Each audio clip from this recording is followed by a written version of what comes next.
What's up mga kaberks?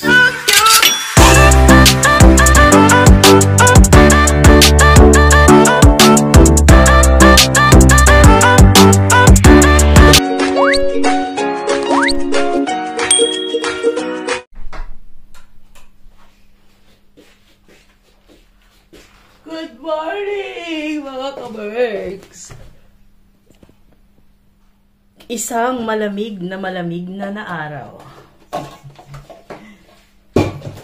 Today is Monday mga kaberks. Kagigising-gising ko lang mag-aalas 9 na. 8:45 to 9. 8:45 a.m. August 18. At tignan nyo yung weather namin mga kaberks. Positive 14 feels like positive 13. So, malamig mga kaberks. Kahapon, positive 9. Talagang hindi nyo na mapipigilan ang lamig ng panahon. Parang maaga yata ngayon autumn. Pero wala pa namang naninilaw na mga puno. So, today is Monday mga kaberks. Antok pa ako. Natatawa ako kasi Monday and Tuesday morning, wala akong work na pang umaga. So, yun na yung schedule ko para dito sa bahay. Tapos, habang nagbabrowse ako ng Facebook, kasi nagpapainit ako ng tubig. Ito yung napanood ko.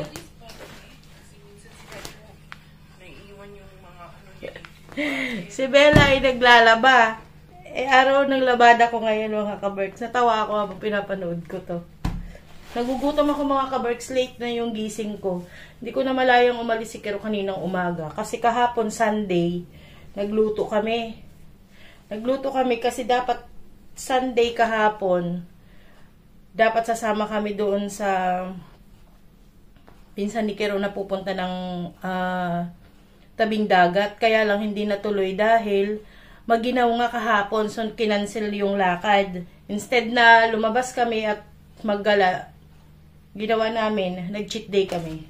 So nagluto nga kami ng kahapon, ng pansit at saka bilo-bilo. Tapos nandito yung mga pamangkin ni Kero. So ngayon magliligpit ako dahil pagkaalis sila kahapon, nakatulog ako. Tapos si Kero naman, nagbike pala siya. Nagbike siya pagkatapos niyang ihatid yung mga pamangkin niya. Nagbike siya. Hindi ko alam anong oras na siya umuwi. Siguro hating gabi na. Kasi nung nagising ako ng mga bandang alauna, umihi ako. Parang kararating lang niya. So, ang tagal niyang nagbike. Inabot siya ng madaling araw. Hindi ako nagising. Nung umalis siya kanina. Ewan ko, parang yung buong linggo. Doon ko lang naramdaman yung pagod. Tapos yung mga bata, sila rin, maaga yan sila natutulog pag Sunday. Parang kagabi, pagkaalis ng mga pinsan nila, natulog na yata si Ring, ito na malayan. Si Sam yung huling natulog. Paggising ko ng mga yung mga alauna, nagising ako kasi, sabi niya, ma, nandito na yung mga yung mga jacket, sabi niya. Tapos ng i-dryer. Tapos siya naglalaba, nagsasalang ng labahan niya. Tinanggal niya yung mga nilabahan ko, yung mga dryer ko, tinanggal niya dun sa dryer namin. So yun lang, nakwento ko lang. Late yung kwento ko, kahapon pa nangyari. Ngayon magliligpit. Ay hindi, iinom muna ako ng mainit na tubig mga kaberks.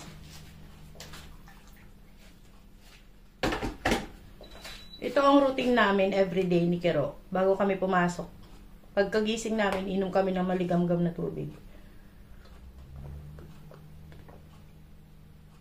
Tapos, after namin uminom nito, siguro after 30 minutes, basta pag nawala na yung init sa tiyan, saka namin iinumin yung juice, yung ginagawa kong mix na fruit juice and veggies. Kaya lang ngayon wala, naubos na namin. Hindi pa ako nakabili. Hindi pa ako bumili ng ibang sangka. Babaya pala. So, yung ginawa kong juice na yun na 10 bottles, kinonsume namin yun ng 3 days. Parang 3 days lang. Kasi iniinom kami ng umaga yung empty stomach. Tapos, sa gabi, instead na kumain kami ng, di ba pagdating namin sa gabi, sa halip na kumain kami ng kung ano-ano, iinumin na lang namin yun. Yun yung pinaka-ano namin. Kaya parang 3 days lang namin ininom yung 10 bottles. Tapos sereng-reng kasi umiinom din. Si Sam hindi niya gusto.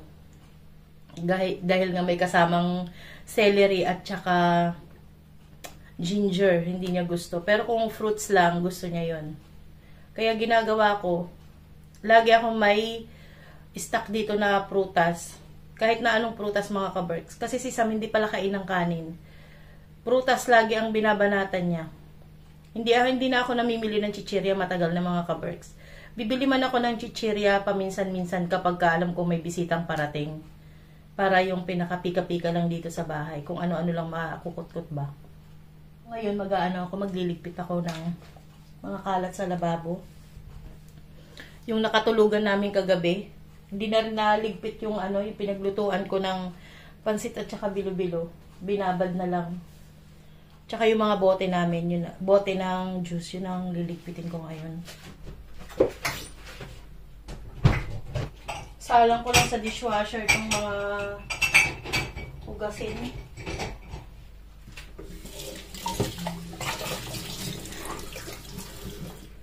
Si Kero, alam niyo ba si Kero mga kaberks? Mas gusto niyang isalang sa dishwasher yung mga hugasin. Kasi, sterilize siya. Dahil nga mainit na tubig ang naguhugas. Babanlawan mo lang siyang ganyan.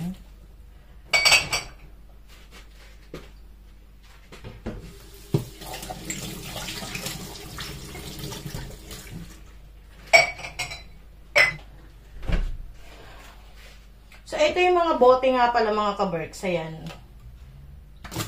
Yung mga bottle na ginagamit ko sa juice. Ito ay plastic. Microwavable din to. Microwavable. Dishwasher, din to. Safe. Pwede siyang isalang sa dishwasher. Pero mas gusto ko tong linisin ng mano-mano. So, inuhugasan ko lang to ng yung soft na sponge. Para hindi siya magasgas. Ganun ko siya hugasan. Tapos saka ko siya itataob. Sa mga nagtatanong nga pala nung juicer, sa Temu ko yan siya in order mga kaberks. Ilalagay ko dyan yung Hindi kasi ako pwedeng maglagay ng link. Kasi hindi naman ako connected doon sa mga kaberks. Pero ipapakita ko lang sa inyo yung presyo niyan. Lalagay ko dyan sa ating screen. Pati itong bote. Sesend ko dyan yung ilalagay ko dyan. Tapos mga kaberks, mayroong nagtatanong na naman dyan, yung mga bago nating subscribers. Ano daw yung work namin dito? Kami po ay cleaner. Ako, ang work ko ay supermarket. At saka, pareho kami ng pinapasukang kumpanya ni Kero. Maliban lang dun sa isa niyang work. Kasi bali ang pinapasukan ni Kero na kumpanya ay tatlong kumpanya si Kero. So, dalawa yung kanyang full-time umaga. Meron siyang full-time ng umaga at saka gabi. And then, meron siyang Saturday. So, basically, wala talaga siyang bakanting oras. Yung nililinisan ko ay isang supermarket at saka yung bangko, yun yung full-time ko. Kasi may nagtatanong dyan sa ating comment section, yung mga bagong subscriber. Tinatanong niya kung per hour daw ba ang bayad sa amin. Yes, per hour naman po talaga lahat ang bayad dito. Magkano daw ang per hour namin? I-disclose ko ba mga kaberks? Hindi ko alam sa iba, depende sa trabaho dito. Pero sa amin, sa cleaners, ang aming dito, ang aming per hour, ay 12.04. So, ang aming per hour. Lahat yun may contract, mga ka-Berks. Tinatanong niya kasi kung meron daw kaming kontrata sa aming trabaho kahit na part-time. Yes, meron. May kontrata po. Ako, ang aking bali tatlo ang company ko din. Meron akong, yung isang company pinapasukan namin, yung pinapasukan ko ay, meron akong 40 hours. Yung isa naman ay 60. Tapos yung isa naman ay, ilang hours ba ako sa isa? 135 hours. 135 nga ba? I-review ko. Pero 100 plus. 135 o 140 hours. Yung isa kong oras. Yung full time ko. Lahat yun ay ginagawa ko ng Monday to Saturday. Yung aking 60 hours na isang kumpanyang pinapasukan ay yung Wednesday to Saturday kong schedule. Yung isa naman every Wednesday and Saturday lang.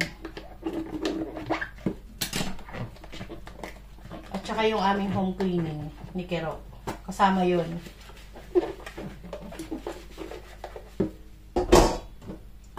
Si Kero mas marami siyang trabaho. Kaya hindi nyo yung nakikita dito sa bahay na gumagawa ng gawaing bahay. Kasi uuwi na lang yan dito sa bahay ay kakain at matutulog. Lahat ng oras niya ay nasa trabaho. Nagkikita lang kami niyan, mga ka-Berks, kapag matutulog na kami.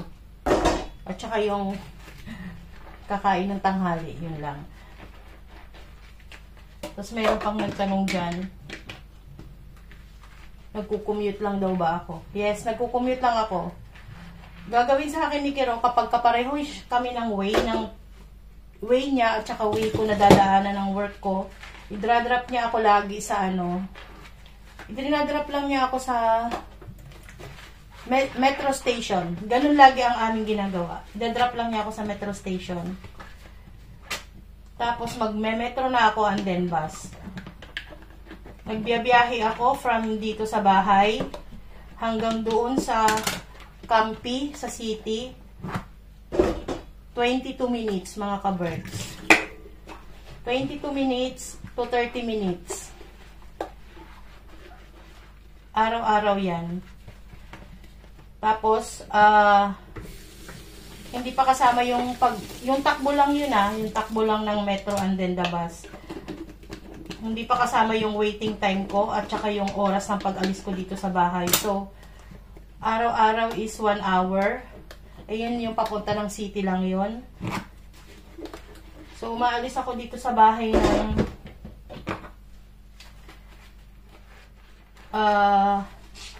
bago mag alas 5. Umaalis na ako dito sa bahay. Kasi ang first trip ng metro ay 5:15. Tapos, ang first trip ng bus dito, dyan sa may amin, dyan sa baba, ay 4:45. Kaya kumakain ako ng 1 hour sa pagbabiyahe pa lang. Ganun ang routine namin dito. Hindi uso dito ang late, mga ka-Berks. May malilate din. Nangyayaring malilate ka din. Hindi mo maiiwasan yan. Pero madalang na madalang yun, nabibilang mo sa daliri mo kasi may oras ang mga bus dito at lahat ng sasakyan may oras. At lalong-lalo ang trabaho mo. Irereklamo ka ng pinagtatrabahuan mo. Sa supermarket, hindi ka pwedeng malate, mga ka-Berks, kasi pagka na-late ka, kahit mga 10 minutes ka lang na late, mapapansin yun ng mga staff. Kasi masyado silang maagang pumapasok. Mapapansin ng mga staff yun. Kailangan bago magbukas ang store, nakalinis ka na. Dahil kung hindi, maaabutan ka ng pagpasok ng mga customer. paano ka pa makakapaglinis? Eh, nagmamachine, imamachine mo pa yung ano, i-scrub mo pa yung buong floor, yung buong tindahan, i-scrub mo, gagamitin mo ang machine. Magiging abala ka sa mga mapasok sa tindahan. Minsan ipapakita ko sa inyo mga kaberks. Pero alam ko napakita na ni Kiro yung machine na sinasakyan kapag ka maglilinis ka. Ganon din yung machine na ginagamit ko. Para ma-scrub mo yung machine, yung floor. And then sa bangko naman, yung trabaho ko dun ay ganon din, lilinisan mo. Dalawa kasi kami doon na pumapasok. Dalawang schedule kasi kami doon. Pero magkaiba kami ng area. Ako sa panggabi, ang ginagawa ko ay sa floor din, floor at saka yung mga cubicle doon ng nagtatrabaho sa bangko. Yun yung area ko. Dadustingan ko yung mga table and yung mga computer nila. And then yung floor, imamachine ko din. And then yung mga carpet, i-vacuum ko. Yun yung trabaho ko. Yung pang-umaga naman doon na schedule, siya yung naglilinis ng kitchen.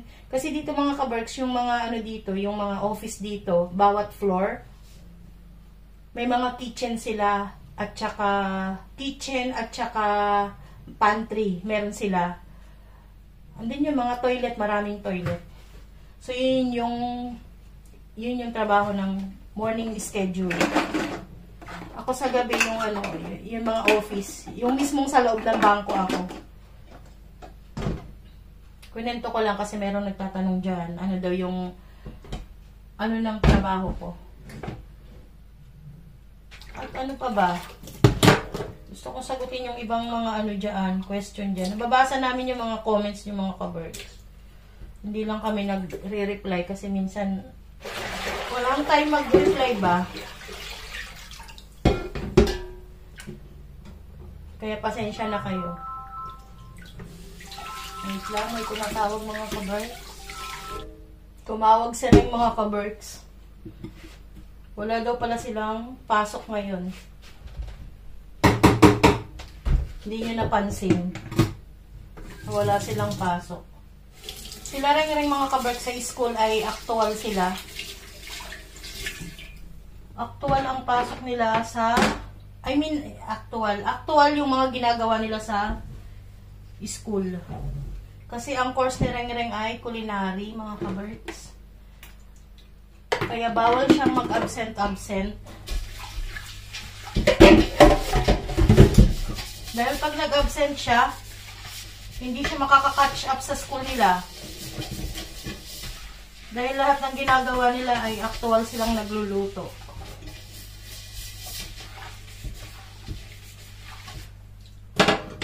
Pauwi na siya, wala daw sila palang pasok ngayon. Hindi pa daw naaayos yung system ng ano nila sa school.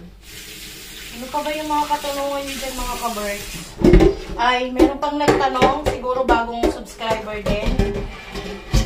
Paano daw kami nakapunta dito? So kami, ng mga bata, nakuha kami ni Kiro as family ties. Kiro ang naunang pumunta dito mga kaberks. Napunta siya dito. Working visa ang ano ni Kiro dito. Kinuha siya ng pinsan niya. Through recommendation. Through recommendation nakuha si Kiro ng pinsan niya. Sila Kiro ay marami dito mga kaberks. Marami sila dito magkakamag-anak. Lagi kong sinasabi to, kung gaano sila karami, pwede kayong tumakbong kapitan. Hindi lang namin pinapakita sa vlog mga kaberks kapag nagpumupunta kami sa mga gathering. Kasi yung iba doon ayaw magpa-video. So kaya hindi na kami hindi kami nag-video kapag may gathering kami. Pero marami siyang kamag-anak dito. Halos lahat silang magpipinsan ay nandito sa father side. Halos lahat mga ka-works. Yung iba dito lang nagsipag-asawa, yung mga pamangkin niya sa mga pinsan niya. Kaya meron na siyang mga apo sa pamangkin. Marami na sila dito mga ka-works. As in marami. Ako, ang kamag-anak ko lang dito ay isa lang, si Karina. Si Karina ay nakuha ko through recommendation din. Kasi yung company namin, nagbibigay sila dati ng slot para makakuha ng isang pamilya. So, ang nakuha ko ay si Karina. Pero ngayon wala nang ganun mga ka-works. Ano pa ba yung mga tanong niyo dyan? So, kami ng mga bata ay 6 years na dito. Si Kero ay 10. Magti-10 years na si Kero. Ngayong September. I think ngayong September yun. No? Tama, ngayong September ay 10 years na si Kero. Kami naman ay 6 years na.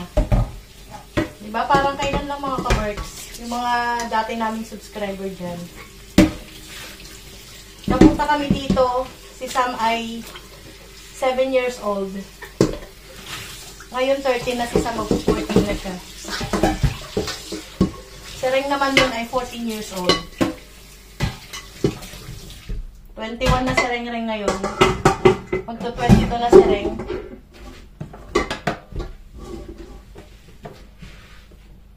Mabilis lang ang panahon ng mga ka-works. A few moments later.